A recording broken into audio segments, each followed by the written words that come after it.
নমস্কাৰ ৰাইজ, নমস্কাৰ গুৱাহাটী। মই দিশা জচিং ফ্ৰা এঞ্জেল।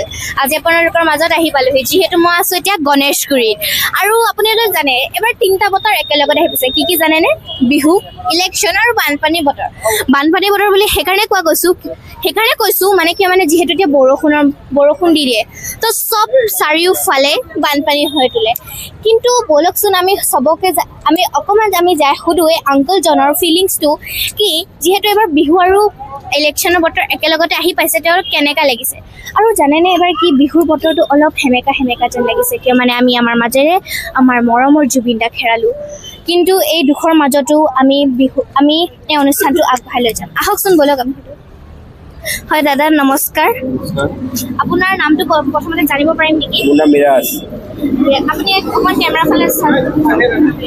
তো এবাৰ যে বিহু আৰু ইলেকশ্যনৰ বতৰ যে একেলগতে আহি পালে, আপোনাৰ মানে কেনেকুৱা লাগিছে?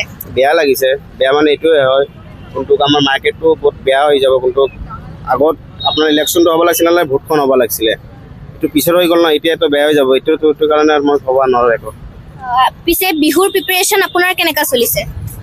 ভালে চলি আছে, কিন্তু বাট এতিয়া কাষ্টমাৰটো ইমান ভাল নাপাম, কিয় মানে চব গাঁৱতে গুচি যাব ভোটৰ কাৰণে, এইটো কাৰণে আৰু টেনশ্যন চলি আছে। ঠিক আছে, মই আশা কৰিছোঁ কি আপোনাৰ এইটো ভালে যাওক বিহুটো। নমস্কাৰ। চ' এয়া হ'ল আমাৰ ৰাইজৰ কথা।